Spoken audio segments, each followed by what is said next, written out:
এই যে, আমি কি বাইক রাইডার নাকি স্পেশাল কেউ?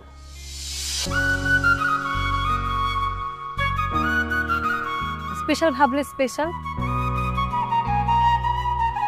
শুনেছি দুজন স্পেশাল মানুষ যখন পাশাপাশি বসে তখন নাকি একজনের নিঃশ্বাস আরেকজনকে ছুঁয়ে যায়।